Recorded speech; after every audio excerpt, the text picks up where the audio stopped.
तो चलिए आज की क्लास में वर्टिकल सर्कुलर मोशन यार शुरू कर रहा हूं, जैसा मैंने बोला था आप लोगों को। ठीक है, गुड इवनिंग बेटा, गुड इवनिंग। पढ़ाई करिए। देखिए वर्टिकल सर्कुलर मोशन में बेसिकली हम मेन जो फोकस करते हैं दो चीजों पे करते हैं। एक करते हैं एनर्जी कंजर्वेशन, दूसरा करते हैं फोर्स एनालिसिस, तीसरा कुछ होता ही नहीं एक्चुअली। मतलब इस पूरे आर्टिकल में कुल मिला के हम दो चीजों पे जाने वाले हैं। इस पूरे आर्टिकल में हम कुल मिला के दो चीजों पे जाने वाले हैं। पहला एनर्जी एनालिसिस, ठीक है, and the second one is what? Force analysis. Right बच्चों? हाँ, आ तो सही रहे, कलर इसमें अच्छे आ रहे हैं। तो पहला हो गया तुम्हारा एनर्जी एनालिसिस, दूसरा हो गया फोर्स एनालिसिस। और आपको बड़ी बढ़िया बात बताऊं, वर्टिकल सर्कुलर मोशन का कितना भी टफ क्वेश्चन अगर आपके पास आता है, पहली चीज तो एक लिमिट से कठिन क्वेश्चन ही नहीं बनता, ठीक है, क्योंकि गिने चुने कॉन्सेप्ट होते हैं और पूरी की पूरी रामलीला हमारी इसी के आसपास चलेगी। राइट? जैसे मैं आपको छोटा सा एग्जाम्पल दिखाता हूं। मान लीजिए एक वर्टिकल सर्कल मैं यहां पे बनाता हूं, सपोज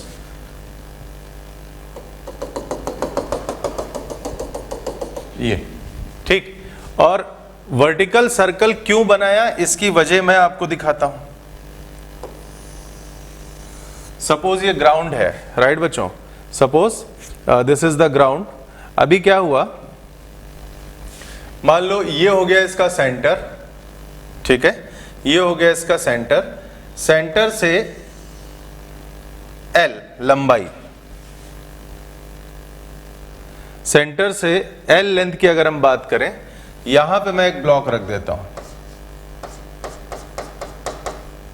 ठीक है। ये लेंथ कितनी है? ये लेंथ है एल, राइट? तो यहां पे मैंने क्या रखा? एक बॉक्स। इसका मास आप एज्यूम कर लो सपोज एम है, ठीक है। इसका मास आप एज्यूम कर लो कि एम है। ये रहा। अब देखो हमसे कहा गया कि कितनी स्पीड हम इसको दें ताकि इसका सर्कल कंप्लीट हो जाए। ये सब एनालिसिस अपन लोगों को करने हैं अभी। कितनी इसको मिनिमम स्पीड दें ताकि इसका सर्कुलर मोशन जस्ट पूरा हो जाए। यहां पे क्या है, आप इसको मान सकते हो कि यहां पे कोई एक नेल फिट है, ये एल लेंथ की कोई थ्रेड है, ये एम मास का कोई बॉक्स है या आप ब्लॉक मान लीजिए इसको। और पूछा क्या जा रहा है, मिनिमम कितनी वेलोसिटी दें ताकि इसका वर्टिकल सर्कुलर मोशन कंप्लीट हो जाए। राइट? मैं कहता हूं डायरेक्ट आप उस कंडीशन पे मत आइए, आप डायरेक्टली उस कंडीशन पे मत आइए। मैं आपको पार्ट बाय पार्ट ये चीज समझाता हूं। मैं सबसे पहले क्या काम कर रहा हूं, मैं सबसे पहले डिजाइन करता हूं एक हॉरिजॉन्टल लेवल, और पहले जो हम डीलिंग करेंगे वो इस हॉरिजॉन्टल लेवल के नीचे करेंगे, उसके बाद हॉरिजॉन्टल लेवल के ऊपर आने वाले हैं अपन लोग, ठीक है।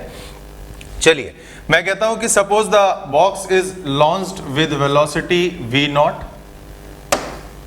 Suppose the box is launched, अरे गौरव जी ये दोनों तरफ से एक ही इंक पकड़ रहा है, चाहे थिक वाले का रंग तो बदल गया नहीं, वो हमने जैसे कर लिया अभी, जैसे रेड है, ठीक है। तो यहां से जैसे मैंने यहां पे सपोज बोल दिया v, ठीक है। अभी थिक वाला चलाऊंगा, हाँ ठीक है, ये पुराना वाला कलर है। चलिए बैठे रहिएगा, आप जाइएगा नहीं अभी। तो ये हो गई v की स्पीड।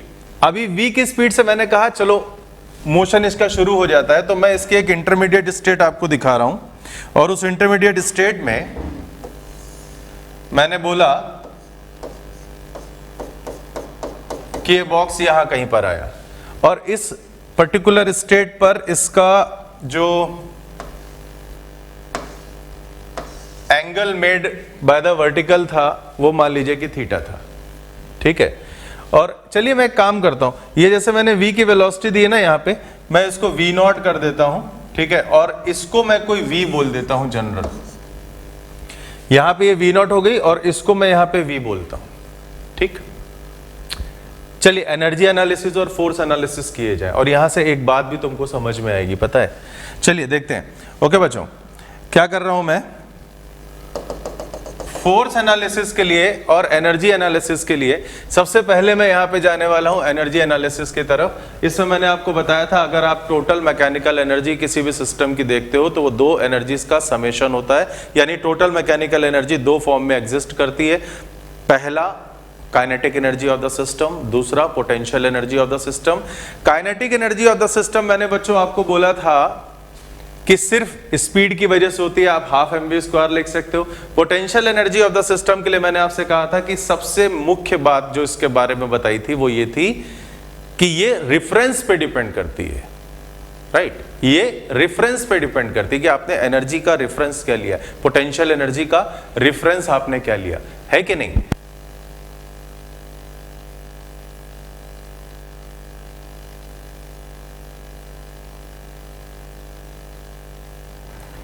तो देखिए मैंने क्या बोला कि O वाले पॉइंट से सपोज इस बॉडी को लॉन्च किया और P वाले पॉइंट पे बॉडी आ गई, तो मैं O और P के बीच में एनर्जी एनालिसिस लगाता हूं, ठीक।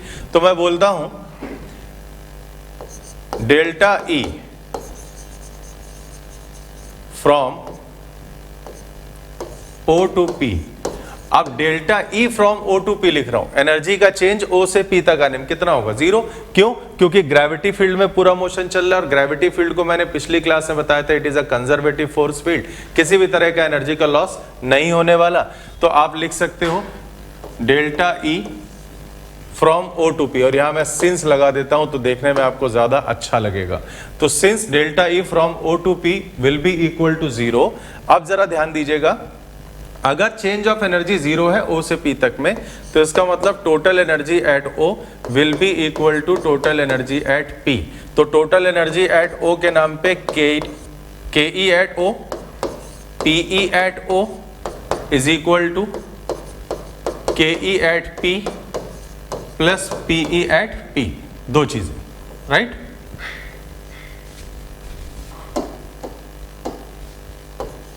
ये रहा, ये आ गया इतना, ठीक है। और थोड़ी सी आगे की कहानी जरा देखिए क्या होती है इसमें।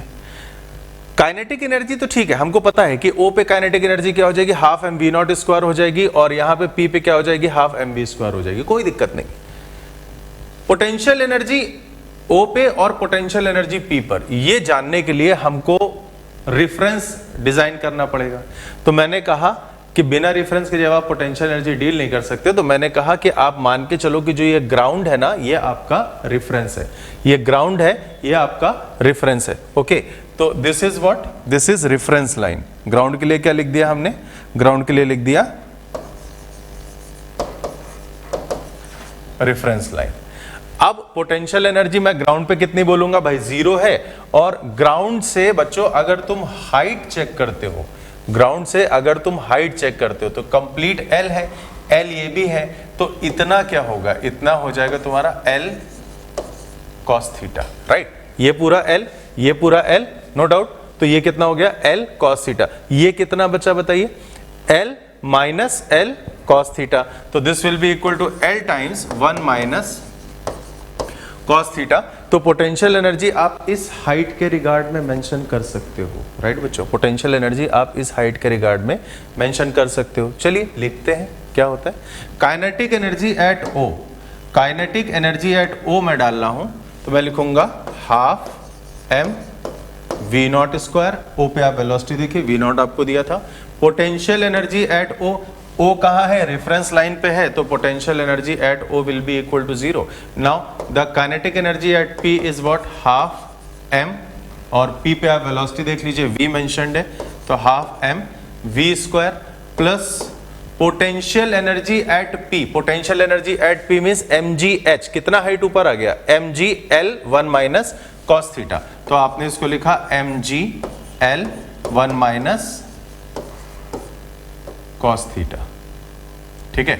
थोड़ा सा यार इसको और तमीज के साथ लिखते हैं, mgl 1 माइनस cos थीटा। बच्चों फर्स्ट ऑफ ऑल मुझको ये बता दो, ये एक्सप्रेशन आप सबको समझ में आ गया, ये वाला एक्सप्रेशन आप सबको समझ में आ गया, राइट। कुछ नहीं किया मैंने, kinetic energy at O, potential energy at O, kinetic energy at P and potential. थोड़ा मैंने पास पास इसलिए लिखा है क्योंकि यार उधर फिगर थी, तो मैंने ज्यादा कुछ है ना दिमाग नहीं लगाया उस पर, राइट। तो ये हो गया एनर्जी एनालिसिस से। थोड़ा सा और आगे अगर हम लोग बढ़ें,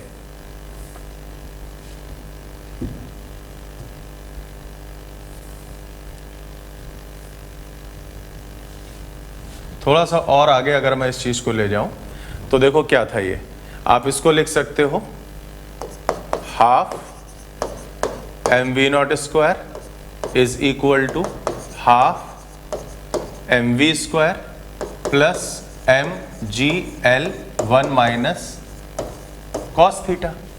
ठीक है, तो एक हो गई तुम्हारी ये एनर्जी एनालिसिस वाली बात, एक हो गई तुम्हारी ये एनर्जी एनालिसिस वाली बात। ठीक है,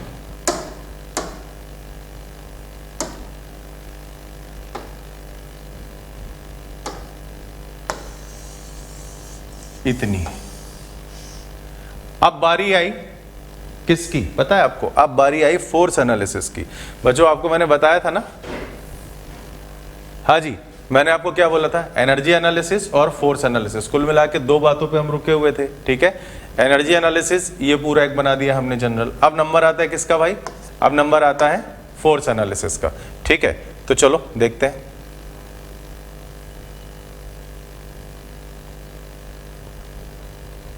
सबसे बढ़िया हमको बस वही लगता है, टक से मारो पेज बदल गया, वैसे वही करूंगा। अब ये पेज मेरा फिल हो जाए मैं वही करूंगा, आसान लगता है मुझे।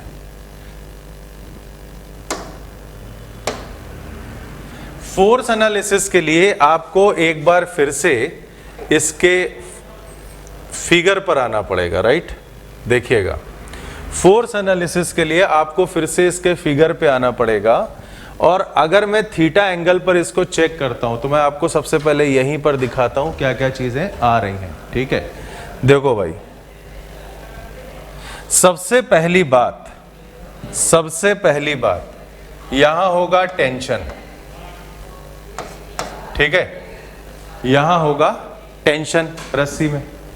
दूसरी बात, यहां होगा mg, और इस mg के होंगे दो कंपोनेंट, जिसमें से मेरे काम का ये बनेगा, कौन सा बनेगा भाई? mg का cos थीटा होगा कि नहीं? अगर ये थीटा होगा, अगर ये थीटा होगा तो ये वाला भी तो थीटा ही हुआ ना, तो ये mg का cos theta, mg sin theta tangential लग जाता है, उसका कोई खास रोल होगा नहीं। ठीक है, तो फोर्स एनालिसिस में तुमको क्या समझ में आया कि टेंशन इधर और mg cos थीटा इधर। आपको क्या लगता है T is equal to mg cos theta लिखना चाहिए हमको? बताइए। नहीं, इसमें आदत पड़ जाएगी बेटा, परेशान ना हो, इसमें हमारी भी आदत पड़ जाएगी। ये वाला बोर्ड ज्यादा एडवांस है। ठीक है, इसमें फीचर्स और हैं, इसमें हम वीडियोज भी चला सकते हैं आपको दिखाने के लिए। ये ज्यादा एडवांस है, अरे इसीलिए तो लगवाया गया यार। अगर वो ज्यादा अच्छा होता तो फिर ये क्या लगता है कि नहीं? खैर, बात एक आध क्लास में हो जाएगा, रनिंग मोड में आ जाएगा पूरा मामला। मैं क्या कह रहा हूं, यहां पे अभी छोड़ो, बाकी बातें छोड़ो, जो मैं बोल रहा हूं उस पे आओ केवल। यहां पे क्या T is equal to mg cos theta लिखा जा सकता है या नहीं लिखा जा सकता है? मुझे केवल आप यस या नो में आंसर दीजिए, दैट्स ऑल। यहां पे क्या T is equal to mg cos theta लिखा जा सकता है या नहीं लिखा जा सकता है? आप मुझे केवल यस सर या नो सर में आंसर दीजिए। देखिए, सारे लोग यस सर लिख रहे हैं, बट मेरे हिसाब से यहाँ पे नो सर आपको कहना चाहिए। आपको मैं वजह बताता हूँ।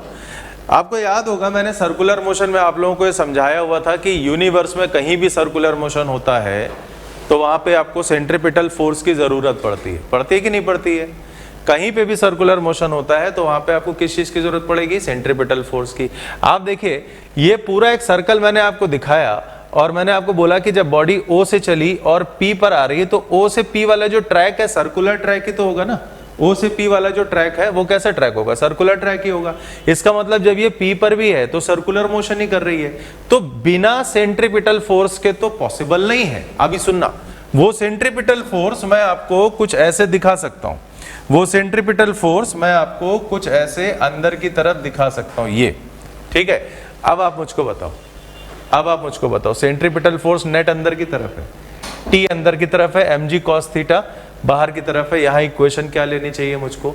यहाँ इक्वेशन लेनी चाहिए T minus mg cos theta will be equal to mv square by r, because v is the velocity at point P और r मतलब L, r मतलब रेडियस क्या हो जाएगा? L। क्या इक्वेशन नहीं समझ में? क्या लिखना चाहिए हमको? P पर फोर्स बैलेंसिंग इक्वेशन क्या लिखना चाहिए? मैं अभी फिलहाल यहाँ ऊपर लिख दे रहा हूँ आपको दिखाने के लिए, बाकी फिर मैं एडजस्ट उसको करता रहूंगा। ठीक है बच्चों, अभी फिलहाल मैं आपको दिखाने के लिए ऊपर लिख रहा हूँ, बाकी फिर मैं उसको एडजस्ट करता रहूंगा। मैं लिखूंगा T माइनस मैं लिखूंगा t minus mg cos theta will be equal to mv square upon l।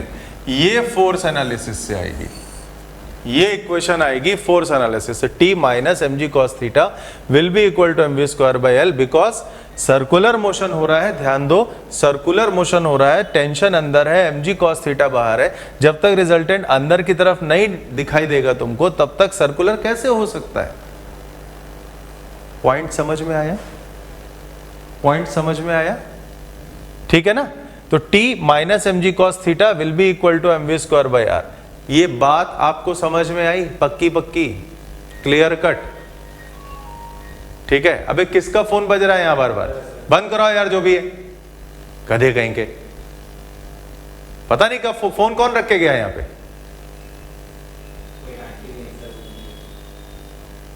पता नहीं यार, जो भी है। देखो यार, बार बार फोन बजता है, बार बार फोकस हिलता है मेरा। यार क्लास चल रही, मजाक थोड़ी ना यार। तो आप इस मोमेंट पे आओ, आप क्या लिखोगे? t minus M G cos theta will be equal to mv square by L. अब सुनो मेरी बात, यहां पे एक बात पे आपको पॉइंट करना है। पॉइंट क्या करना है आपको बताऊं? इक्वेशन है t minus M G cos theta. मैं अब एक काम कर रहा हूं, अभी मैं इसको नए पेज पे लेकर आता हूं। आपने यहां पे इक्वेशन देखी, कौन सी देखी भाई? आपने फोर्स बैलेंसिंग इक्वेशन देखी, t minus M G cos theta will be equal to mv square by L, right? आपने ये इक्वेशन देखी। यहां से मैं एक काम करता हूं, t is equal to mg cos theta is equal to mv square by L. अरे इज इक्वल टू यहां तो आने नहीं चाहिए, यहां तो प्लस का साइन आना चाहिए। ये आया, mg cos थीटा इधर ले आया, तो t is equal to mg cos theta plus mv square by L. अब मुझे यहां से तुम एक बात बताओ, पता है क्या? कि जब तक, बात को समझिएगा, जब तक, एक पेज हम लोग डिलीट कर गए आगे, कोई नहीं, जब तक बॉडी हाफ के नीचे रहेगी, आप समझिएगा, जब तक बॉडी हाफ के नीचे रहेगी। अभी मैंने ज्यादा कुछ लिखा नहीं, तो मैं बेकार में चीजें क्यों खराब करूं? तो इतना ही तो लिखा था अपन लोगों ने ना, इतना ही तो लिखा था, t minus M G cos theta is equal to mv square by L, लिखा था कि नहीं? तो और मैंने इसके बाद आपको दिया था t is equal to mg cos theta plus mv square by L, इतना था। तो मैं आपसे एक बात कह रहा हूं, फिगर आपके सामने बनी है, फिगर आपके सामने पूरी बनी हुई है। अब आप मुझे ये बताओ, मैं एक यहां पे कुछ एंगल की मार्किंग करता हूं आपके लिए, और वो देखिएगा क्या है। जब यहां पे बॉडी होगी तो थीटा कितना होगा भाई साहब? 0 डिग्री। ये कलर आपको दिख रहा है? हाँ आ रहा है। मैं कह रहा हूं कि जब बॉडी यहां पे है तो थीटा कितना? 0 डिग्री। ठीक है, यहां लिखता हूं, ये रहा। और जब बॉडी यहां कहीं पर आएगी तो थीटा जनरल है, और जब बॉडी यहां कहीं पर आ जाएगी, इस पॉइंट पे थीटा कितना हो जाएगा? 90 डिग्री। इस पॉइंट पे थीटा कितना हो जाएगा? 90 डिग्री। बात समझ में आई? यहां थीटा कितना है? 0 डिग्री। यहां थीटा कितना है? 90 डिग्री। ओके, तो कहने की बात यह है कि 0 से 90 डिग्री थीटा एक्यूट होता है। तो cos थीटा कैसा होगा? पॉजिटिव होगा, हर हाल में पॉजिटिव होगा। 0 से 90 डिग्री तक cos थीटा पॉजिटिव होगा, बिकॉज थीटा एक्यूट होगा। ठीक है, अब क्यों कह रहा हूं ये बात, वो सुनो। क्यों कह रहा हूं? इसलिए कह रहा हूं कि जब आप इस इक्वेशन पे फोकस करते हो कि t is equal to M G cos theta plus mv square by L, तो यहां पे आप ध्यान दो, तुम्हारा mg cos theta greater than 0, mg तो है ही ग्रेटर देन 0, cos थीटा भी पॉजिटिव है, तो mg cos theta greater than 0, and also mv square by L greater than 0। मतलब दोनों क्वांटिटी कैसे हो गए? Greater than 0। इसका मतलब ये हुआ कि जो t होगा ये हमेशा कैसा होगा? t भी तो ग्रेटर देन 0 होगा, मानते हो? अभी हम दिखा देंगे अभिज्ञान, अभी मैं दोनों स्लाइड्स फिर से बनाऊंगा, दिखा दूंगा आपको। तो t कैसा होगा? t भी तो ग्रेटर देन 0 होगा ना। अब एक बार फिर से आते हैं इसी पूरी बात पे। पहले मैं इसको उड़ा दूं, इसका कोई काम नहीं है, यहां से करते हैं। क्या आइए देखिए, शुरुआत करी मैंने वर्टिकल सर्कुलर मोशन से आज की क्लास की, ठीक है, ओके। एनर्जी एनालिसिस और फोर्स एनालिसिस, मैंने कहा था पूरा वर्टिकल सर्कुलर मोशन केवल दो कॉन्सेप्ट के चारों तरफ घूमता है। दो कॉन्सेप्ट में से पहला कॉन्सेप्ट हो गया तुम्हारा एनर्जी एनालिसिस, दूसरा हो गया फोर्स एनालिसिस। दोनों आपको बहुत अच्छे से आता भी और मैंने बहुत अच्छे से आपको बताया भी है। उसके बाद मैंने यहाँ पे क्या किया, समझाने के लिए एक वर्टिकल सर्कल बना दिया ये व्हाइट कलर से। उसके बाद यहाँ एक बॉडी रखी, मैंने कहा V0 से इसको लॉन्च करेंगे। जनरल सवाल कहता है V0 कितना हो ताकि सर्कुलर मोशन कंप्लीट हो जाए। मैं कहता हूँ डायरेक्टली मैं उस कंडीशन पे आ ही नहीं रहा, तो मैं सबसे पहले 90 डिग्री के नीचे डील कर रहा था इस चीज को। क्या डील कर रहा था भाई, देखो जरा ध्यान से। मैंने जनरल पे एक वेलोसिटी मार्क कर दी V, टेंशन मार्क कर दिया T, ये mg था। इसका केवल एक कंपोनेंट जो फिलहाल मेरी जरूरत का था वो मैंने लिख दिया mg cos थीटा, ठीक है। अच्छा, अब mg cos थीटा मैंने यहां बना दिया। अब फिर मैंने बोला कि अगर मैं P पर FVD बनाता हूं, पहले FVD दिखाई दे रहा हूं, P पर FVD बनाता हूं तो आप लिखोगे T minus mg cos theta will be equal to अंदर की तरफ सेंट्रीपिटल फोर्स, मतलब T minus mg cos theta will be equal to mv square by L। L क्या है, थ्रेड की लेंथ यानी कि रेडियस ऑफ द सर्कल। तो ये हो गया T minus mg cos theta will be equal to mv square by L। ये हो गया तुम्हारा फोर्स एनालिसिस, छोटा सा था। इसके बाद एनर्जी एनालिसिस, मैंने कहा भाई ग्रेविटी फील्ड है, कंजर्वेटिव फोर्स फील्ड होती है, कोई भी एनर्जी का लॉस नहीं होगा यहाँ पे। तो delta E from 0 to P मैंने बोल दिया कितनी है, 0 होती है। उसके बाद अगर ये 0 है, एनर्जी का कोई लॉस नहीं, तो E0 मतलब 0 पे O वाले पॉइंट पे total energy equal to P वाले पॉइंट पे टोटल एनर्जी। तो O पे टोटल एनर्जी मतलब KE at O plus PE at O, P पे टोटल एनर्जी मतलब KE at P plus PE at P। तो ये हो गया तुम्हारा हाफ m V0 स्क्वायर, क्योंकि V0 से मैंने इसको लॉन्च किया हुआ था, प्लस 0। 0 क्यों, पोटेंशियल एनर्जी के लिए मैंने समझाया था रेफरेंस की जरूरत पड़ेगी, वो मैंने बॉटम लाइन पे मान लिया, ठीक है। तो ये हो गया 0 पोटेंशियल एनर्जी। उसके बाद क्या हुआ, KE at P, KE at P मतलब हाफ mv स्क्वायर, P पे वेलोसिटी ध्यान दो बच्चों मैंने V मानी हुई है। उसके बाद potential energy at P, potential energy at P कहने का सेंस क्या आ रहा है भाई, mg h चाहिए। अभी h कितना है, यहां से यहां तक L था, ये ट्रायंगल तुम ध्यान दो, ये थीटा ये L, तो ये कितना L cos थीटा। उसके बाद बचा हुआ कितना L minus L cos theta, यानी कि L 1 माइनस cos थीटा, ये भी लिख दिया। तो ये आ गया हमारे पास में एनर्जी का एनालिसिस, ठीक है। इसके बाद मैंने इस वाली क्वेश्चन पे फोकस किया था, तो मैंने कहा T minus mg cos theta will be equal to mv square by L, तो मैं उसको उधर ले गया, लिखा T is equal to mg cos theta plus mv square by L। 0 से 90 के बीच में आप डीलिंग कर रहे हो, इसका मतलब mg cos theta greater than 0 और mv स्क्वायर बाय L तो ग्रेटर देन 0 होगा ही होगा। तो ये दोनों क्वांटिटी ग्रेटर देन 0 है, तो इसका मतलब T हमेशा कैसा होगा, ग्रेटर देन 0। कब, जब बॉडी 0 से 90 डिग्री मतलब half of the line of circle तक ना पहुंचे। तो आप ये कह सकते हो कि जब बॉडी यहां से शुरू करके आधा सर्कल मतलब क्वार्टर ऑफ द सर्कमफेरेंस जब तक ट्रेवल नहीं करेगी, तब तक टेंशन पूरे रास्ते में कहीं पे भी 0 नहीं हो सकता, ठीक है। टेंशन पूरे रास्ते कहीं पे भी 0 नहीं हो सकता, बिकॉज जब इसको उधर ट्रांसफर किया तो पूरी की पूरी क्वांटिटी ग्रेटर देन 0 बन रही थी। ये बात मैंने इतनी अभी तक समझाई थी। अब आपको मैं ले जा रहा हूं इस थीटा डिग्री 90 के ऊपर वाले जोन में, ठीक है। चलिए आइए बातें करते हैं।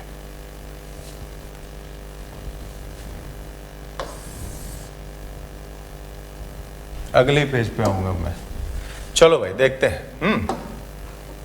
मैंने कहा फिर से एक वर्टिकल सर्कल बनाते हैं।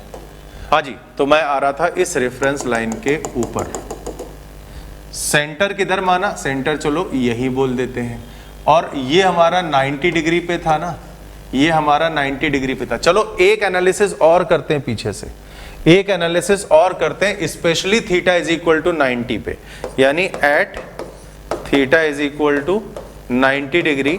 आप इस t के बारे में क्या कह सकते हो, t will be equal to mv square by L। देखो 0 यहां पे भी नहीं हुआ है बच्चों, बात समझ रहे हो और देख रहे हो। At theta is equal to 90 degree, हमने t को बोला it is equal to mv square by L। 0 यहां पे भी नहीं हुआ, यानी अगर इसको कहीं हमें 0 कराना है, हालांकि अभी चीजें अपने आप प्रूफ में आती चली जाएंगी, तो मैंने एक जोन तो तुम्हारे सामने पूरा ही बोल दिया, theta is equal to 0 degree से theta is equal to 90 degree तक। आप टेंशन को कहीं जीरो नहीं कर सकते। इसके बाद की कहानी जरा समझिएगा। अभी फिर वही एल लेंथ की थ्रेड है, राइट, अभी फिर वही एल लेंथ की थ्रेड है। इसके बाद जरा समझना बात को, ये आ गया। अभी थीटा बच्चों ध्यान देना, थीटा किधर से ले रहा हूं, वर्टिकल से। आप हॉरिजॉन्टल से बना दो थीटा, मुझे कोई कष्ट नहीं है, लेकिन आपको आराम से समझ में आए, मुझे वो काम करना है, ठीक है ना, इजिली समझ में आ जाए। थीटा इधर से बनाओगे, बार बार लिखोगे प्लस कॉस थीटा और फिर हर बार लिखोगे थीटा ऑब्ट्यूस एंगल, इस वजह से कॉस माइनस होगा। अभी क्या फायदा ऐसा करने का, वर्टिकल से ले लो थीटा, सबसे बढ़िया है। अब यहां पे यार मैं बॉडी बनाता हूं, मान लो ये है, और यहां पे मैं इस बॉडी की वेलोसिटी को फिर से एक बार v, अब ये v पहले v से कुछ अलग है, इतना आप समझते हो, तो ये v मैंने यहां मार्क कर दिया, ठीक। O हो गया सेंटर, यहां कहीं P पॉइंट था, तो मैं यहां कहीं पे कोई एक जनरल पॉइंट अपना Q मार्क कर देता हूं, ठीक। आगे आते हैं भाई, इक्वेशन 2 कौन कौन सी, एनर्जी इक्वेशन और फोर्स एनालिसिस। अब एनर्जी इक्वेशन तुमको चाहिए, ध्यान देना। मैंने वैसे तो आपको बॉटम पे एनर्जी लेके दिखाई थी कि 0 है, लेकिन कोई ऐसा मतलब फिक्स नहीं होता। मैं इस लाइन पे भी पोटेंशियल एनर्जी का रेफरेंस ले सकता था, मैं इस लाइन पे भी पोटेंशियल एनर्जी का रेफरेंस ले सकता था। एक बात याद रखना बस, जैसे मान लो मैं हॉरिजॉन्टल लाइन पे पोटेंशियल एनर्जी का रेफरेंस लेता, तो यहां पे इस लेवल पे मैं बोलता एनर्जी पोटेंशियल वाली कितनी है, 0। तो जब आप इसके नीचे हो ना तो पोटेंशियल एनर्जी माइनस होगी, और जब आप इसके ऊपर हो तो पोटेंशियल एनर्जी प्लस होगी, और जब आप इसी लेवल पे हो तो पोटेंशियल एनर्जी 0 होगी। बच्चों बात समझ में आई? मैंने आपसे क्या कहा, पोटेंशियल एनर्जी के रेफरेंस का कोई रिस्ट्रिक्शन नहीं होता कि आपको कहां पे लेना है। तो मतलब for the sake of convenience यार मैंने इसको बॉटम लेवल पे ले लिया, और आप भी लिया करो, लेकिन कहीं भी ले सकते हो। आप इस लाइन पे ले सकते हो, आप इधर ले सकते हो, जैसे मैं आपको बताता हूं। अगर मैं यहां लेता तो मैं यहां की पोटेंशियल एनर्जी बोलता माइनस ऑफ mgl, ठीक है। फिर मैंने यहां पे रेफरेंस लिया ना, तो इस पॉइंट के पोटेंशियल एनर्जी फिर मैं बोलता minus of mgl cos theta. समझ गया? आंसर वही आता, कैलकुलेशन भी वही होते, थोड़ा प्लस माइनस का फर्क पड़ता है, फाइनली वही आएगा आंसर। आंसर में चेंज नहीं आएगा, क्योंकि पोटेंशियल एनर्जी का चेंज कभी नहीं बदलता। पोटेंशियल एनर्जी का चेंज कभी नहीं बदलता अगर आप रेफरेंस लाइन बदल दो। अगर आप रेफरेंस लाइन बदल दो तो पोटेंशियल एनर्जी का जो डिफरेंस है वो कभी चेंज नहीं होता है, ठीक है। वो रेफरेंस पे डिपेंड नहीं करती, क्या चीज, change of potential energy, but potential energy की वैल्यू रेफरेंस पे डिपेंड करती है। फिर से रिपीट कर रहा हूं, ध्यान से सुनिएगा। मैं कह रहा हूं पोटेंशियल एनर्जी का चेंज कभी भी रेफरेंस लाइन पे डिपेंड नहीं करता, but value of potential energy reference line पे डिपेंड करती है। दोनों बातों में अंतर है, ठीक है ना। बात बच्चों समझ में आ गई? चलिए अब आगे बढ़ता हूं। अब जैसे यहां पे था मैं, अभी आप बताओ कहां पे ले लें, और इनिशियल मैं आपको बताऊं बॉडी मैं यहीं पे रखूंगा, ठीक है। जो इनिशियल कंडीशन है वो मैं बॉडी इधर ही लेकर आता हूं। देखो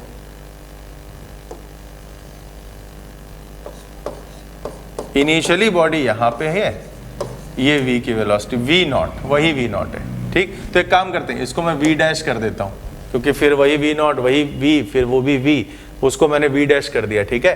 आराम से समझो। अब पहला लगाऊंगा एनर्जी एनालिसिस। देखो मैं रेफरेंस बदल के आपको दिखा रहा हूं, मैं चाहूं तो यहां ले लूं रेफरेंस और मेरा काम बहुत आसान हो जाएगा, लेकिन मैं जानबूझ के रेफरेंस लाइन चेंज कर रहा हूं, और मैं हॉरिजॉन्टल को, ये जो 90 डिग्री वाली लाइन है, इसको मैं बोल देता हूं रेफरेंस लाइन। तो मैं यहां लिख देता हूं, ये है हमारी रेफरेंस लाइन, ये हॉरिजॉन्टल वाली, राइट। तो इस लाइन पे पोटेंशियल एनर्जी 0। अभी देखना मजा आएगा।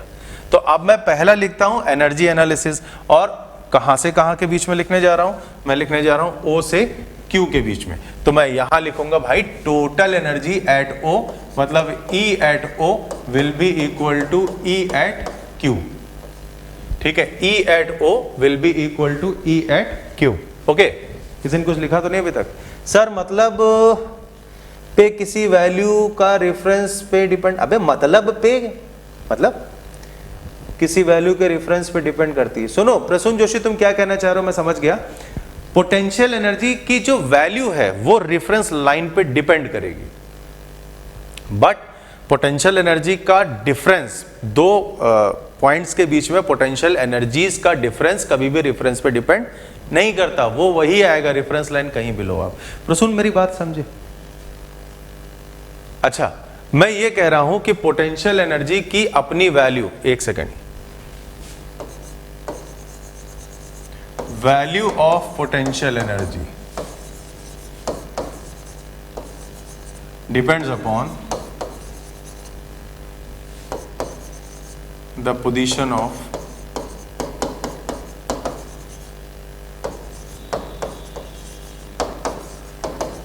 reference line, but it's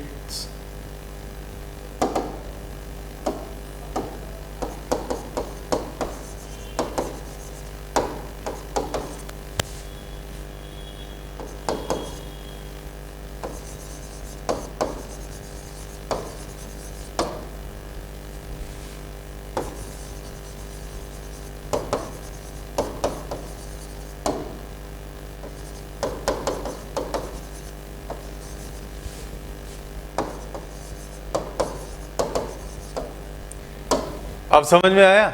value of potential energy depends upon the position of reference line. कहां पे लिया है तुमने रेफरेंस लाइन, तो पोटेंशियल एनर्जी की वैल्यू उस पर डिपेंड कर रही, बट इट्स डिफरेंट, मतलब पोटेंशियल एनर्जी का जो डिफरेंस है वो इंडिपेंडेंट होता है रेफरेंस लाइन की पोजीशन से। अभी बात समझ में आई सबको?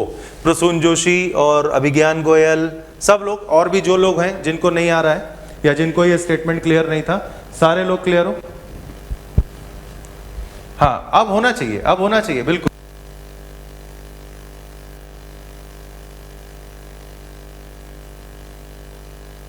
ठीक बच्चों, चलिए अभी आता हूं।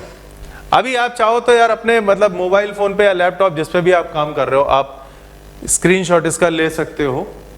वैसे इस बोर्ड में मैंने सुना है, अभी मैंने किया नहीं है, क्लास के बाद में करके देखूंगा कि मैं जो भी पढ़ाऊंगा, जैसे मैं हर बार आपको स्क्रीनशॉट भेजता हूं, उसकी जरूरत नहीं पड़ेगी, पूरा का पूरा एक पीडीएफ में आ जाएगा, पूरी क्लास एक पीडीएफ में आ जाएगी, जैसा मुझे अभी बताया गया है। तो वो डायरेक्टली पीडीएफ आप तक सेंड किया जाएगा, है ना? वो बढ़िया फैसिलिटी है, बहुत अच्छा बोर्ड है ये। अब ये है कि थोड़ा अभी यूज टू नहीं हुआ यार, मैं पहली बार पढ़ा रहा हूँ ना इस पे, तो थोड़ा बहुत आगे पीछे तो होगा ही होगा। बाय द वे, तो EO is equal to Q, ये नोट कर लो अगर किसी करना है, नहीं अभी मैं इसकी सफाई कर दूंगा तुरंत।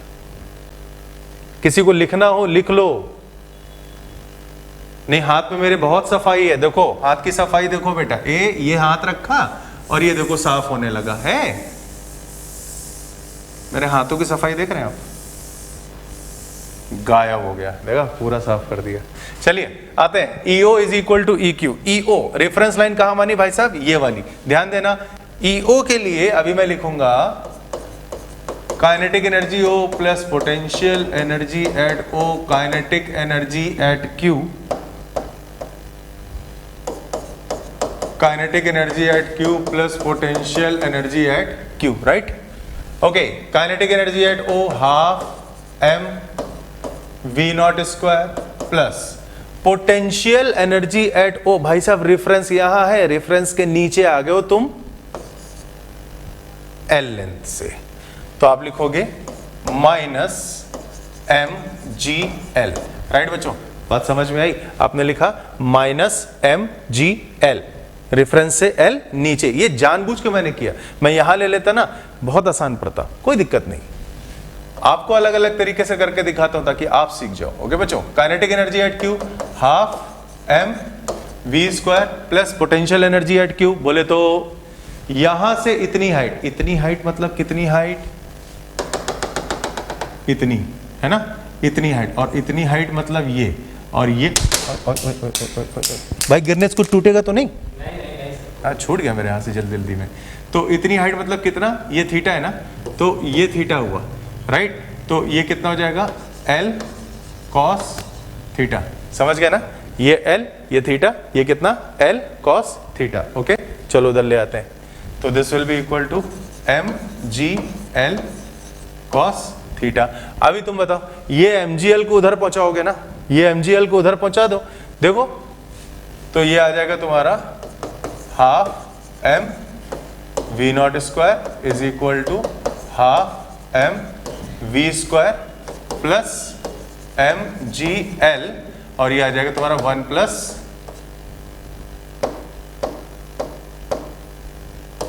Plus cos theta. ये उधर चला जाएगा, एम जी एल कॉमन हो जाएगा, 1 प्लस कॉस थीटा। ये बच्चों समझ में आ गए? अब सोचिए, अब आप खुद सोचो, अगर मैं थोड़ी देर के लिए बता रहा हूं, सपोज अगर मैं रेफरेंस यहां पे लगा देता, अगर मैं रेफरेंस यहां पे लगाता तो पोटेंशियल एनर्जी आप 0 लिखते, हाफ एम वी नॉट के साथ में, है ना। और पोटेंशियल कह रहा हूं, नहीं सही तो बोल रहा हूँ, काइनेटिक एनर्जी के साथ में पोटेंशियल एनर्जी 0 लिखते, और पूरी की पूरी इसकी पोटेंशियल एनर्जी क्या लिखते? देखो ये होती L, ये होती L और ये होती L cos थीटा। तो एक बार में तुम लिखते ना mgl 1 प्लस cos थीटा। तो मैंने वही आपसे कहा, चाहे रेफरेंस यहां लो चाहे यहां लो, अरे चाहे तुम इस बॉडी पे ले लो, कोई फर्क नहीं पड़ता, ठीक है। बस ये याद रखना कि जब आप रेफरेंस के ऊपर हो तो पोटेंशियल एनर्जी पॉजिटिव, जब आप रेफरेंस लाइन के नीचे हो तो पोटेंशियल एनर्जी नेगेटिव, और जब आप रेफरेंस पे हो तो पोटेंशियल एनर्जी 0। ओके, फिलहाल ध्यान देना, ये आ गई हमारी इक्वेशन नंबर 1, ठीक है। अभी क्या करना है? एनर्जी एनालिसिस और फोर्स एनालिसिस, दो ही चीजें होती हैं। अब फोर्स एनालिसिस पे आ जाओ, ठीक है। अब आ जाओ फोर्स एनालिसिस पे।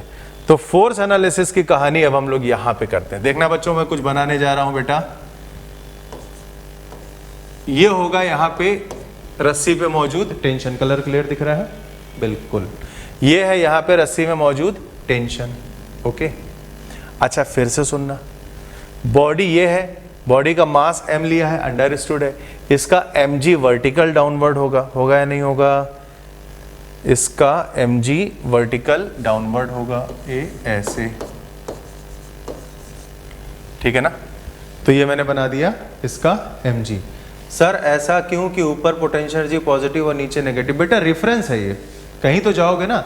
अच्छा रोनित कपूर, एक बात बताओ, मैं यहां 0 लिख दूं, ठीक, और आपसे कहूं, रोनित स्पेशली मैं आपसे बात कर रहा हूं, ठीक है, समझिएगा, और जवाब आप देना, और आपसे कहूं वर्टिकल में 1 2 3 4 लिख के दिखाओ, वर्टिकल में 1 2 3 4 लिख के दिखाओ, तो आप कहोगे सर 0 1 2 3 ऐसे ऊपर जाते जाओगे, एक पॉसिबिलिटी ये हो गई, या फिर आप कहोगे 0 1 2 3, दूसरी पॉसिबिलिटी ये हो गई, ठीक। लेकिन नॉर्मली हमारा रेफरेंस क्या होता है? जो अपर डायरेक्शन होता है वो होता है पॉजिटिव, और जो लोअर डायरेक्शन होता है वो क्या होता है? नेगेटिव। अरे साइन कन्वेंशन याद आया? ठीक है, उसी पे चीजें आती हैं। अगर ऊपर जाओगे तो चीजें पॉजिटिव है, नीचे जाओगे तो नेगेटिव बोल देते हैं हम लोग, समझ गए? कहीं तो लेना ही पड़ेगा ना। नहीं, अगर ऊपर की एनर्जी नेगेटिव नीचे की पॉजिटिव कर देते तो पहली चीज सुनने में अजीब लगता है यार, दूसरा ऊपर नीचे सेम ले नहीं सकते हो, क्या फायदा है ना। ये सब स्टैंडर्ड इसीलिए बनाए गए हैं ताकि हमें ज्यादा कष्ट ना हो, समझे।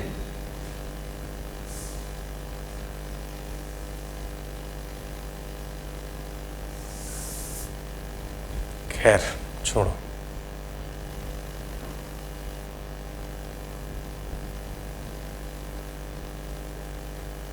तो यहां पे हमने यहां लिख दिया था mgl, जी थोड़ा खराब कर लिया मैंने, जाने दो, ठीक। चलिए अब बारी आती थी फोर्स एनालिसिस की। फोर्स एनालिसिस में टेंशन आ गया अलोंग द थ्रेड, mg इधर आ गया, एक कंपोनेंट mg का उठा लो, इधर एक कंपोनेंट mg का उठा लो, कौन सा बनेगा भाई? ये वाला बनेगा mg cos थीटा। आएगा कि नहीं बच्चों? ये mg जिधर का थीटा उधर cos कंपोनेंट, तो ये बन गया mg cos थीटा, ठीक। और v की वेलोसिटी है, आप इसमें फ्री बॉडी डायग्राम के हिसाब से अगर इक्वेशन बनाते हो तो आप क्या लिखोगे? t plus mg cos theta will be equal to mv square by r। अरे देखो ना, ये t भी सेंटर की तरफ है, mg cos थीटा भी सेंटर की तरफ है, तो दोनों फोर्स मिला के तुम्हारा ऐड ही तो होगा। t भी टुवर्ड्स द सेंटर है, mg cos थीटा भी टुवर्ड्स द सेंटर है, तो दोनों फोर्स ऐड होके ही तो सेंट्रीपिटल फोर्स देंगे mv स्क्वायर बाय r। ये बात समझ में आ गया? हाँ बिल्कुल, नंबर लाइन की तरह चलता है, ठीक है ना। ये इसी की तरह आ गया, तो क्या हुआ? t plus mg cos theta will be equal to mv square by r। मैं जा रहा हूं इसको लिखने के लिए, ठीक है ना बेटा, मैं जा रहा हूं इसको लिखने। तो ये आया t, मतलब ये तो एक फोर्स हो गया, मैं यहाँ स्टार एक बना देता हूँ ताकि तुमको समझ में आ जाए कि ये एनर्जी एनालिसिस है, ये फोर्स एनालिसिस आ रहा है। T plus M G cos theta will be equal to M V square by L, right. T plus M G cos theta will be equal to M V square by L. आइए यहाँ पे कुछ गुफ्तगू करते हैं हम लोग, देखिए क्या। T is equal to M V square by L minus M G cos theta. अच्छा बच्चों देखो, थीटा हमने कहां से लिया? थीटा वर्टिकल से लिया ना।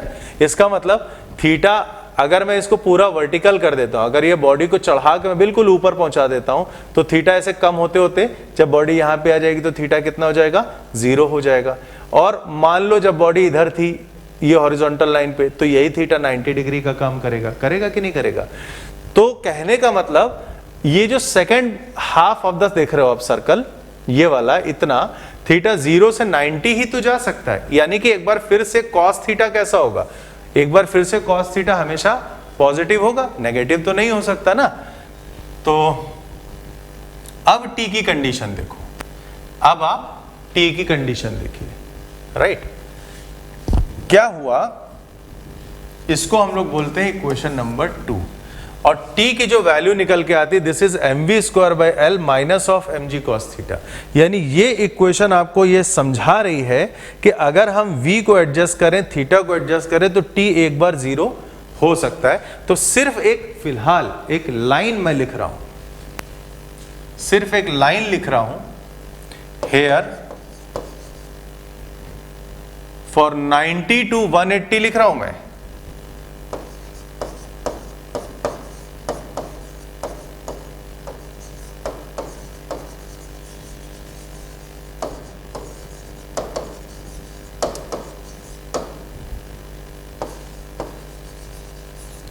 Here for 90 to 180 degree of angular displacement of body,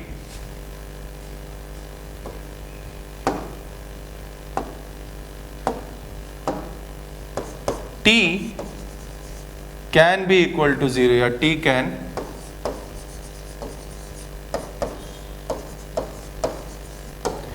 ये थोड़ी सी पंच लाइन है यहाँ पे, समझ गए? ये यहाँ पे थोड़ी सी पंच लाइन है कि भाई जब 90 से 180 डिग्री के बीच का एंगुलर डिस्प्लेसमेंट आप फॉलो करा रहे हो, भाई ये 0 हो गया, ये 90 हो गया। तो अब इसको मैं वाइट से नहीं लिखता, मैं किसी और इससे दिखा देता हूँ, इससे दिखा देता हूँ। तो ये हो जाएगा तुम्हारा 180 डिग्री का, है ना। ये हो गया 0 डिग्री, ये हो गया 90 डिग्री, ये हो गया 180 डिग्री। तो 90 से 180 डिग्री, 90 से 180 डिग्री ऑफ एंगुलर डिस्प्लेसमेंट, ये रेंज है ऑफ बॉडी। इतनी समझदारी आ गई हम लोगों में कि T can be equal to 0, right. T 0 हो सकता है, बस कंडीशन यहीं से अब हम लोग जनरेट करने वाले हैं। अब सुनो, मान लो अब हमारे सामने पहली चीज, एक बात मुझे बताओ, ये कंडीशन समझ में आ गई कि भाई T can equal to 0 between 90 to 180 degree? बताइए, क्या ये बात समझ में आ गई बच्चों?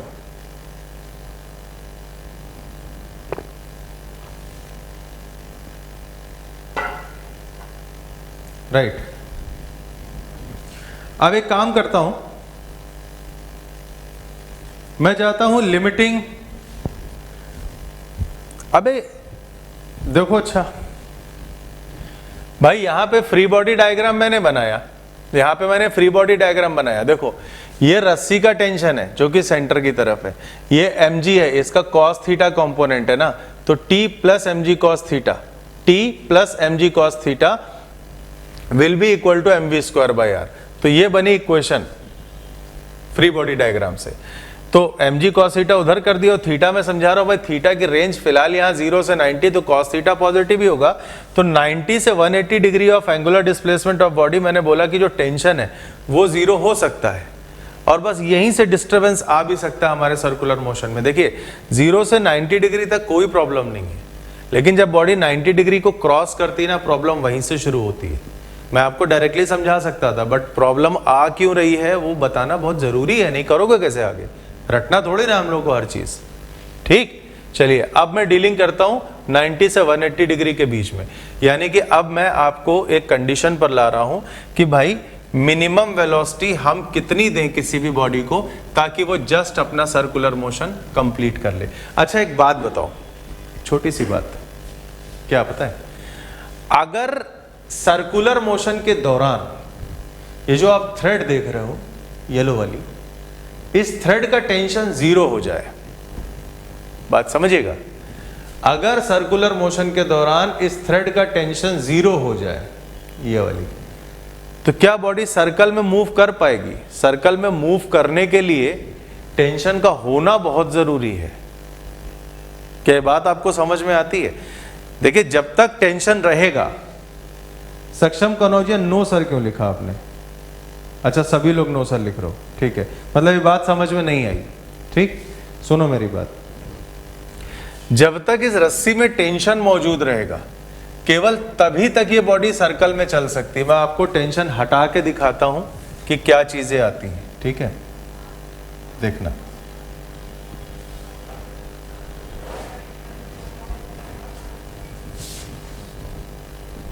अच्छा लगता है मुझे, आप फ्रैंकली मुझसे बोला करो, समझ में आए तो बढ़िया, ना समझ में आए तब भी बताओ, मुझे बताओ जरूर यार।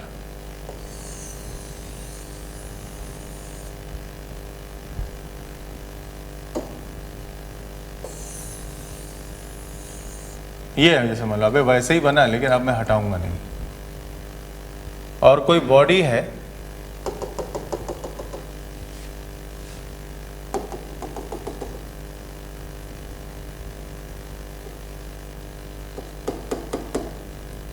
ये वर्टिकल सर्कुलर ट्रैक है किसी बॉडी का, समझिएगा ध्यान से, ठीक है, ये वर्टिकल सर्कुलर ट्रैक है किसी बॉडी का, और मैंने क्या काम किया,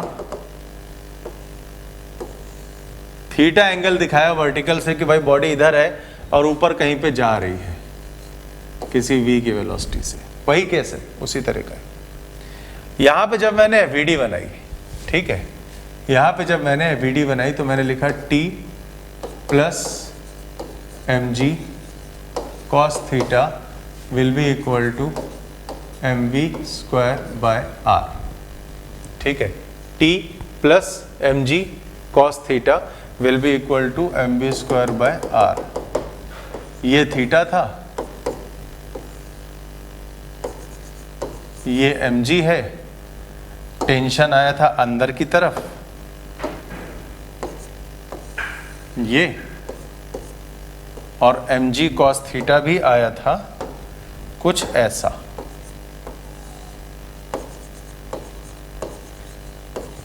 cos थीटा, और ये पड़ा हुआ था हमारा t,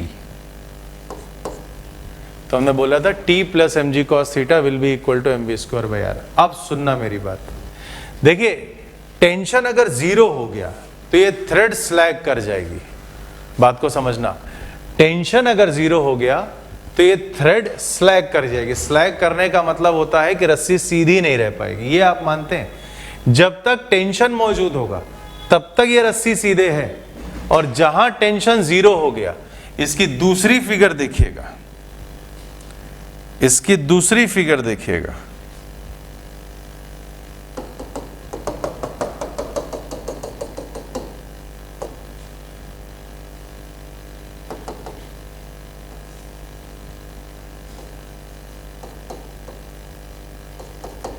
अगर टेंशन 0 हो गया तो इस कंडीशन में बॉडी आ जाएगी, थ्रेड स्लैग कर गई, टेंशन मौजूद है तभी तो रस्सी सीधी रह पाएगी। क्या ये लगता है, ये बात समझ में आती है आपको?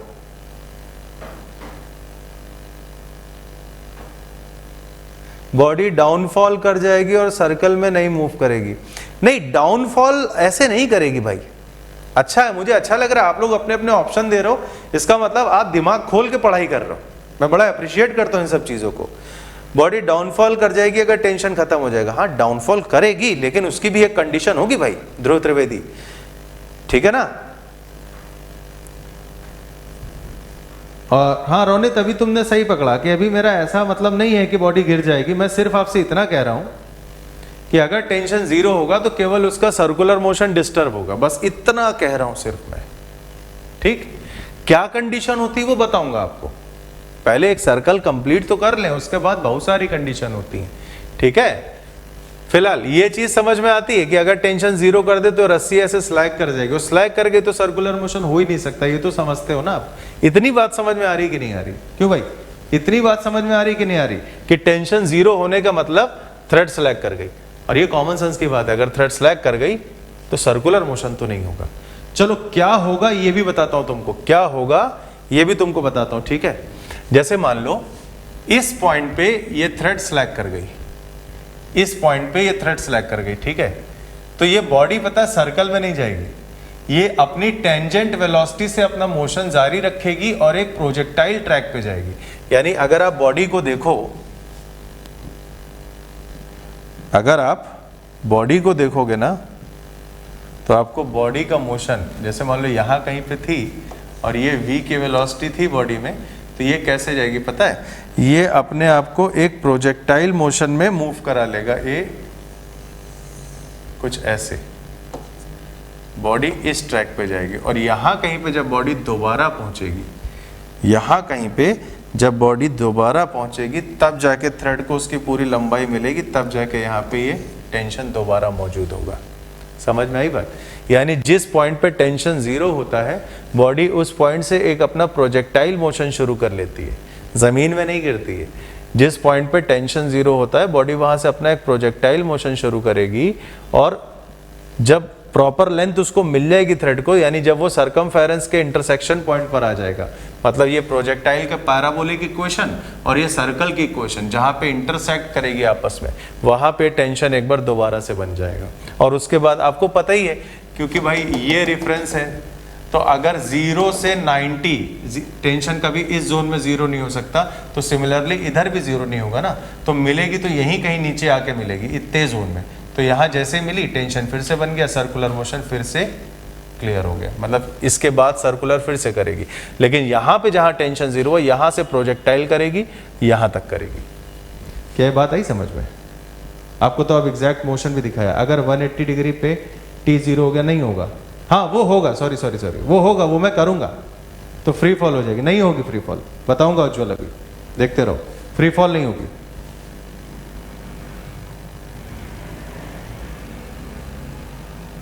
सर बॉडी नीचे, क्या बॉडी नीचे गिरेगी जब t इज इक्वल टू 0 होगा सर, mg के कारण?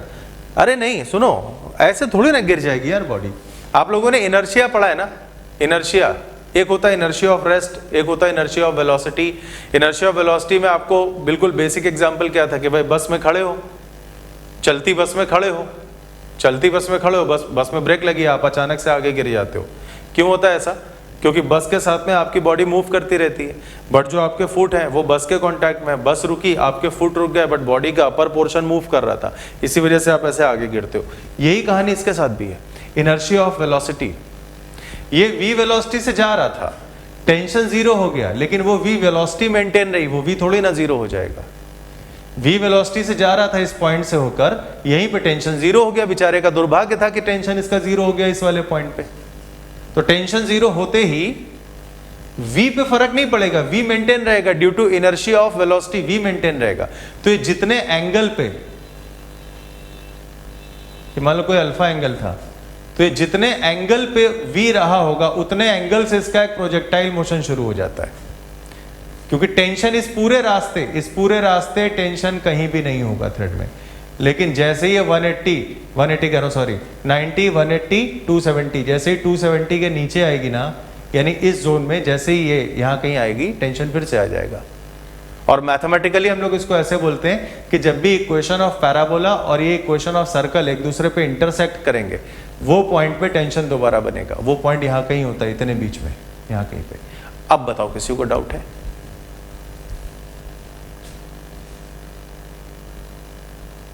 हाँ बिल्कुल अभिज्ञान, एकदम तुमने सटीक आंसर दिया, इनर्शिया की वजह से नहीं गिरेगी। वही मैं तो वहां समझा रहा था ना उतनी देर से, वही तो समझा रहा था। लेकिन यार कुल मिला के आप डिस्कस करते हो, बढ़िया यार, कोई दिक्कत नहीं, मुझे मजा आता है आपसे डिस्कशन करने में, मुझे अच्छा लगता है। हाँ मैं क्या कह रहा था, अभी सबको समझ में आया कि क्या होगा जब टेंशन मिडिल पे कहीं जीरो हो। टॉप की बात नहीं कर रहा हूं भाई, टॉप की बात नहीं कर रहा हूं मैं, अभी बीच में हूं, अभी तो ऊपर पहुंचे ही नहीं। अभी क्लियर है सबको क्या होता है ना? यहां का टेंशन होगा इनर्शिया और वेलोसिटी की वजह से इसका v मेंटेन रहेगा, और मान लो कोई एंगल अल्फा था तो वही v और अल्फा का कोई एक प्रोजेक्टाइल मोशन बन जाएगा। और मैथमेटिकली आप कह सकते हो कि जहां इक्वेशन ऑफ पैराबोला और इक्वेशन ऑफ सर्कल इंटरसेक्ट करें जिस पॉइंट पे, उस पॉइंट पे टेंशन रिटेन हो जाएगा, बस दैट्स ऑल। चलिए आगे आता हूं यार थोड़ा सा। अभी तो तुमने यहाँ फिगर बनवा दी, एक काम करता हूं मैं ये वाली फिगर हटा देता हूं क्योंकि मेरे लिए अभी तो किसी काम की नहीं है, अभी मेरे लिए फिगर किसी काम की नहीं है ना, तो मैं इसको हटाता हूं क्योंकि मैं एक्चुअली अब इसका लिमिटिंग केस बनाना चाह रहा था। मैं अभी इसका लिमिटिंग केस बनाना चाह रहा हूं। लिमिटिंग केस का मतलब अब मैं इस पॉइंट का एक नाम दे रहा हूं, ठीक है? यहां मैंने P रखा हुआ था, यहां मैंने Q नाम रख दिया था, PQS नाम दे देता हूं मैं इसको, यानी when the body is at S, थोड़ा सा S को हिला देता हूं ऊपर की तरफ, when the body is at S। चलिए अब आइए बात करते हैं।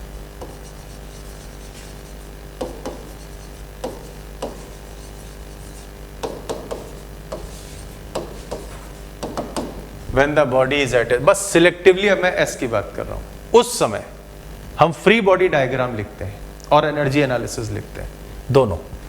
उस समय हम बॉडी का FVD भी लिखेंगे और एनर्जी एनालिसिस भी लिखेंगे। तो यहां पे बॉडी है, राइट बच्चों? यहां पे बॉडी है और रस्सी वाइट रस्सी आ गई ये, ठीक है? अब देखो एनर्जी एनालिसिस। बेटा रेफरेंस कहां से लिया था? रेफरेंस हमने यहां पे लिया था, याद है? तो बॉडी शुरुआत कहां से करी थी? यहां से। और यहां पे आपको याद होगा कि हमने एक इसको v0 की वेलोसिटी दी थी, है ना? केस तो यहीं से उठाया था, v0 की वेलोसिटी दी थी। ये पॉइंट था P, नहीं कुछ नहीं था, O था वो, यस ये पॉइंट था O। तो ये O, ये P, ये Q, ये S, अभी S पर आ गया मैं। तो FVD एट S, नहीं पहले एनर्जी एनालिसिस लिखते हैं, तो हम लिखते हैं ES is equal to EP, भाई साहब ठीक है ना? Total energy at S is equal to total energy at P, नहीं यार O, total energy at O, total energy at O। अच्छा रेफरेंस लाइन तुम कहां पे लेना पसंद करोगे? वैसे यार मुझे नीचे ही कर लेने दो यार, जल्दी हो जाएगा ना। तो मैं रेफरेंस लाइन को ये डाल देता हूं, this is our reference line, ठीक है? काइनेटिक एनर्जी एट O मैं डायरेक्ट लिख रहा हूं, मैं बार बार थोड़ी ना लिखूंगा कि KE प्लस PE, तो मैं लिखूंगा हाफ mv0 स्क्वायर, ये हो गई kinetic energy at O। Potential energy at O 0 हो गई, राइट? क्योंकि रेफरेंस लाइन यहीं पे लिया मैंने। अभी ऊपर चले जाओ, बताओ L की लंबाई थी ना थ्रेड की, तो काइनेटिक एनर्जी यहां पे आप कोई वेलोसिटी बोल दो। यहां पे वेलोसिटी पता है क्या बोलूंगा? अच्छा यहां मैंने शायद V डैश बोला था ना, यहां मैंने V डैश बोला था, तो यहां की वेलोसिटी मैं क्या बोल दूं? V मिनिमम बोल देता हूं। नहीं V मिनिमम नीचे मार्क करेंगे, वो सब अलग अलग बड़े स्टैंडर्ड सिंबल यार। V डबल डैश लिखता हूं, छोड़ बाढ़ में जाए, ठीक? तो अभी आते हैं इक्वेशन पे वापस। तो अब लिखूंगा काइनेटिक एनर्जी एट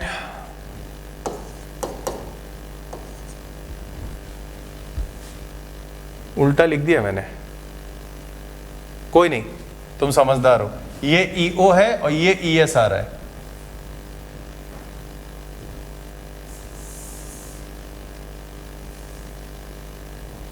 भाई जी कभी कभी दुखी कर रहा है मुझको, सीरियसली। कोई बात नहीं, आएगा आएगा, लाइन पे आएगा, लाइन पे आएगा। तो ES is equal to EO, पहले मैं ES ही लिखूंगा, ये P था हमारा। मैं लिखूंगा half mv double dash square, ये हो गई ES की काइनेटिक, ES की पोटेंशियल में लिखूंगा 2mgl, ठीक? ये हो गई ES की पोटेंशियल। फिर आता हूं O वाले पॉइंट पे, O पे काइनेटिक है हाफ mv0 स्क्वायर और E पे O पे पोटेंशियल है 0। समझ गए ना? अब आ गया, पहले S फिर O, S पे आ गया ये kinetic, half mv double dash square plus twice of mgl, ये हो गया, और इधर हो गया half of mv not square, और पोटेंशियल यहाँ किया 0। ये आ गई भाई साहब आपकी एनर्जी एनालिसिस, ठीक है। अच्छा, इसको चाहो तो डाल दो इक्वेशन नंबर 1, कोई यूज होगा तो डायरेक्टली कर लिया जाएगा। अभी फोर्स एनालिसिस, यानी कि बाय FVD एट, कहां पे, बाय FVD एट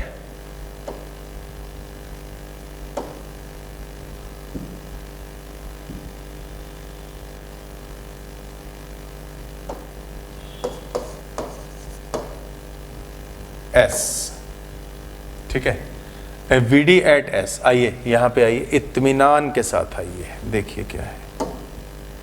सबसे पहले मैं दिखाऊंगा टेंशन, जो कि रस्सी का टेंशन अंदर की तरफ, सेंटर की तरफ आपको नजर आ रहा है, ठीक। उसके बाद मैं दिखाऊंगा mg, तो उसके बाद मैंने दिखाया mg। आप देखिए T भी सेंटर की तरफ है, mg भी सेंटर की तरफ है, दोनों एक डायरेक्शन में भी आपको नजर आ रहा है, तो मैं क्या लिखूंगा, T plus mg will be equal to mv square by r। v का मतलब v डबल डैश। तो इक्वेशन क्या बनी भाई, इक्वेशन बनी हमारे पास में T plus mg will be equal to mv square by l। ये आ गई दूसरी इक्वेशन, ठीक। अब अगर हमसे कोई कहता है, अब ध्यान से समझना, ये तो दो इक्वेशन आपने देख ली भाई, ये आ गई S पे एनर्जी इक्वेशन और ये आ गई S की FVD इक्वेशन, ठीक है। और उम्मीद करता हूं दोनों आपको समझ में भी आ गई होंगी, इसमें कोई डाउट है नहीं, क्योंकि बहुत आसान बनी है भाई। थीटा 0 कर दिया ना, mg cos 0 हो जाएगा, यहाँ पे है तो जनरल वाली cos वाली, mg cos 0 लगा तो पूरा पूरा mg आपको नजर आ रहा है। अभी मैं क्या करता हूं, for limiting case, limiting case का मतलब आपसे ये पूछा जाता है कि V मिनिमम कितना होना चाहिए, V नॉट की मिनिमम वैल्यू कितनी होनी चाहिए, ताकि ये जस्ट अपना एक सर्कुलर मोशन कंप्लीट कर ले जाए, ठीक है। V नॉट की मिनिमम वैल्यू कितनी होनी चाहिए, ताकि ये जस्ट अपना एक सर्कुलर मोशन कंप्लीट कर ले जाए। अभी जस्ट सर्कुलर मोशन कंप्लीट कराने के लिए याद रखना, बॉडी को यहां से ले जाओ, यहां से लाते जाओ। देखो इतने में तो वो रिस्की नहीं है, इतने में तो रिस्क जोन में नहीं है, रिस्क शुरू होता है P के बाद, क्योंकि टेंशन इसी के ऊपर 0 हो सकता था, ठीक है ना। तो यहां से तुमने लॉन्च किया, यहां आते आते आते आते जैसे ऊपर आ रही टेंशन कम होता जा रहा है, जैसे ऊपर आ रही टेंशन कम होता जा रहा है, बिल्कुल जैसे ही S पे टेंशन 0 हो गया, और जैसे ही इसने S को थोड़ा सा भी क्रॉस किया टेंशन फिर रिटेन हो गया। समझ में मेरी बात। लिमिटिंग केस क्या है, फिर से सुनना ध्यान से, ठीक है। लिमिटिंग केस क्या है, फिर से सुनना ध्यान से। क्या हुआ, 0 से V मिनिमम से हमने छोड़ा, 0 से हमने V मिनिमम से इसको लॉन्च किया, बड़ी खुशी खुशी जा रही है। जैसे ही P क्रॉस हुआ, जब तक P नहीं आएगा तब तक तो खुश है, कोई दिक्कत नहीं, टेंशन इस जोन में कभी भी 0 नहीं हो सकता, आपको बता चुका हूं। उसके बाद जैसे ही P को क्रॉस किया, अब बॉडी के दिमाग में टेंशन आ रही, जैसे P को क्रॉस करके जैसे जैसे ऊपर आ रही, टेंशन कम होता जा रहा, कम होता जा रहा, कम होता जा रहा, कम होता जा रहा, कम होता जा रहा, कम होता जा रहा। जैसे ही S पर पहुंची टेंशन 0 हो गया, जैसे ही S पे पहुंची टेंशन 0 हो गया। गिरी क्यों नहीं बॉडी, क्वेश्चन इज दिस, अरे सर टेंशन 0 हो गया, गिरी क्यों नहीं बॉडी? गिरी इसलिए नहीं क्योंकि इनर्शिया ऑफ वेलोसिटी की वजह से S को क्रॉस कर जाएगी, और जैसे ही S को इसने जरा सा क्रॉस कर लिया टेंशन फिर आ गया, ठीक है। एक बच्चे ने लिखा है, रोनित ने, sir T is equal to 0 हो जाए तो बॉडी फॉल कर जाएगी, लेकिन रीजन तो वही है, इनर्शिया ऑफ वेलोसिटी। अरे छोड़ो, तुम बॉडी को फॉल कराने की बात करते हो यार। यहां देखो mg भी डाउनवर्ड है, टेंशन भी डाउनवर्ड है, यहां तो बहुत आराम से बिल्कुल पट से इसे गिर जानी चाहिए बॉडी, नहीं लगता आपको? टेंशन mg को सपोर्ट कर रहा है, इसे गचाक से बॉडी नीचे गिर जानी चाहिए, काहे नहीं गिरती है कि नहीं? गिरती क्यों नहीं है? क्योंकि सेंट्रीपिटल फोर्स सर्कुलर मोशन करवा रहा है जो टेंशन को 0 नहीं होने दे रहा है, इस वजह से नहीं गिरती है। दूसरा भी एक एक्सप्लेनेशन है बड़ा गजब का, यहाँ पे बॉडी पे बैठ जाओ, बॉडी का सर्कुलर मोशन तो गायब। अभी सब कुछ तुमको दूसरे फ्रेम से दिखाऊंगा करके, देखते रहना, बहुत बढ़िया चीज है, बहुत इंटरेस्टिंग चीज है, मजा आ जाएगा। खैर फिलहाल इतने पे पहले रुको यार, जितना बता रहा हूं। हाँ जी, तो मैंने क्या कहा, हंसी खुशी हमने बॉडी को यहां से विदा किया, बॉडी चली विदा होकर यहां से, क्या आई, P तक पहुंची, P तक जब तक नहीं आएगी टेंशन जीरो नहीं हो सकता। बॉडी को बहुत अच्छे से पता था, एकदम राजी खुशी हंसी खुशी इसकी जिंदगी चल रही थी। जैसे ही P से क्रॉस हुई बॉडी को टेंशन होने लगी। क्यों? अरे यार ऐसा ना हो 80 का टेंशन जीरो हो जाए कहीं बीच में। अरे अरे अरे अरे अरे, जैसे ही बिल्कुल वर्टिकली टेंशन गप से जीरो हो गया। लेकिन इनर्शिया वेलोसिटी की वजह से S को क्रॉस कर ले जाएगी। जैसे ही S को क्रॉस कर ले गई टेंशन फिर आ गया, बॉडी फिर से राजी खुशी नीचे आ गई। लिमिटिंग कंडीशन का मतलब क्या हुआ बेटा? लिमिटिंग कंडीशन का मतलब हुआ कि V मिनिमम इतना दे दो कि टेंशन जस्ट अपर पोजीशन पे जीरो हो जाए, लेकिन बॉडी गिरेगी इसलिए नहीं क्योंकि उसके पास इनर्शिया ऑफ वेलोसिटी है। ठीक, ये ध्रुव त्रिवेदी BEC का मतलब समझाओ बेटा, क्या लिखे हो ध्रुव? गलती से हो गया कोई दिक्कत नहीं, समझ गए कुल मिला के ये कॉन्सेप्ट। तो मैंने बोला for limiting condition, for limiting condition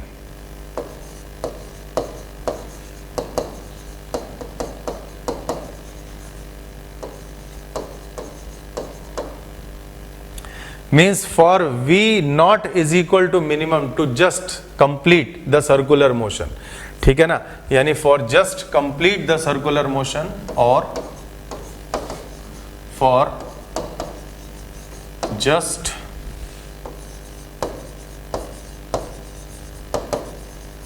completing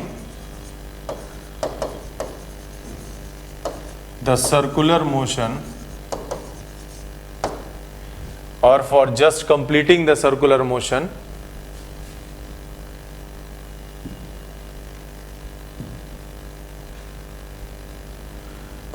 tension at the top point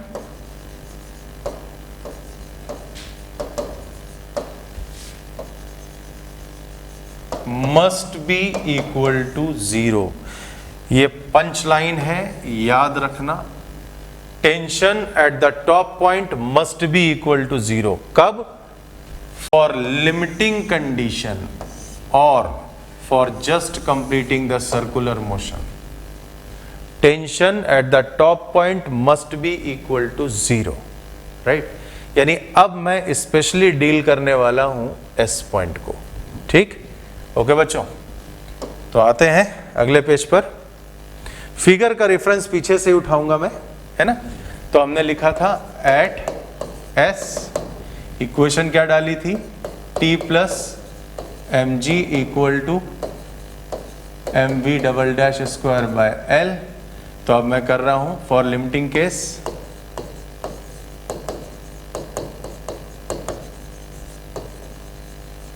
for limiting case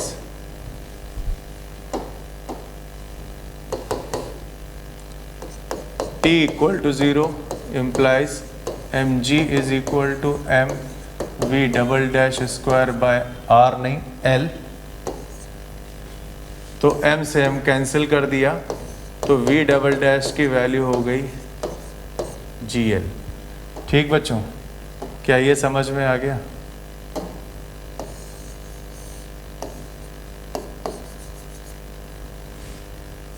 right, हाँ बिल्कुल बिल्कुल अर्चित, एकदम सही बेटा। सर पीछे वाला पेज दिखा दीजिए, अभी दिखाता हूं। ये लो, इस पेज में कुछ पूछना है तुमको? अभिज्ञान, कोई ऐसी बात जो ना समझ में आई हो बच्चा, पूछ लो।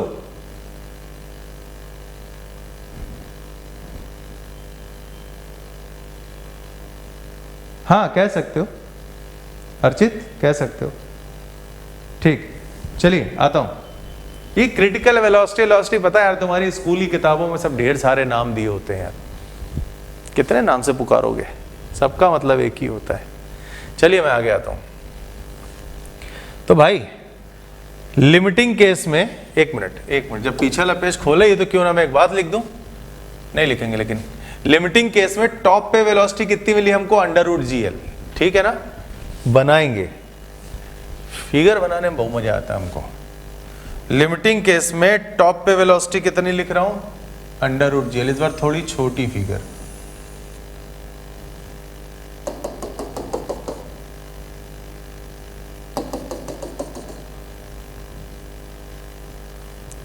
तो इसका मतलब यहां पे जब हमने बॉडी को देखा तो हमने इसकी वेलोसिटी बोली अंडर रूट ऑफ GL। तो भाई टॉप कंडीशन पे हमने बॉडी की वेलोसिटी मतलब S पॉइंट पे हमने देख ली कितनी है, under root GL for limiting condition, है ना। अच्छा, अगर कोई हमसे कहे कि भाई बॉटम पे बताइए कितनी वेलोसिटी है, बॉटम पे कितनी वेलोसिटी है, ठीक है, तो बॉटम पे वेलोसिटी बताने के लिए हमको क्या करना है,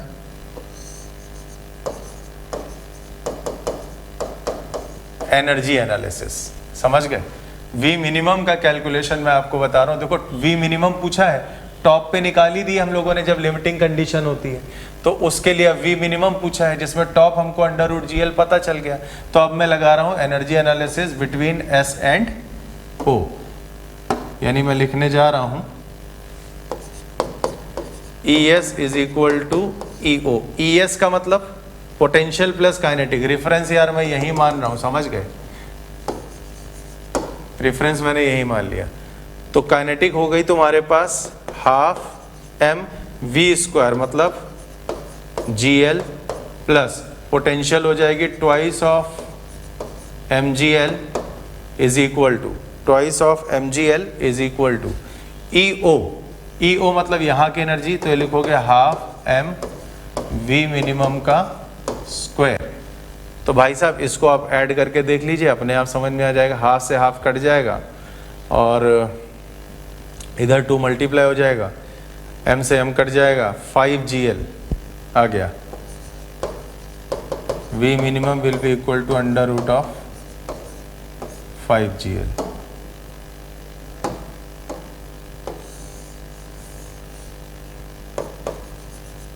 ठीक है, ये आता है V minimum will be equal to 5GL। ठीक बच्चों, मन तो नहीं है मेरा, लेकिन आज की क्लास में यही ख़त्म कर रहा हूँ, मतलब है यार कुछ प्रॉब्लम है मेरे पास, ठीक है, आज यही ख़त्म कर रहा हूँ। और अगली क्लास में बिल्कुल यहाँ तक आप चाहो तो रिवाइज कर लेना है जो भी है, इसके आगे से मैं शुरू कर दूंगा, हालांकि इसी में भी कई सारी चीज़ें मुझे बताना बाकी हैं, तो अगली क्लास में बिल्कुल इसी के आगे मैं कंटिन्यू करूँगा, समझ गए। आज अनफॉर्चुनेटली यार मुझे क्लास छोड़नी पड़ रही है आपकी, ठीक है बच्चों, ओके, टेक केयर बेटा, बाय बाय, मिलते हैं परसों, मिलते हैं यार, हैं, ओके बच्चों।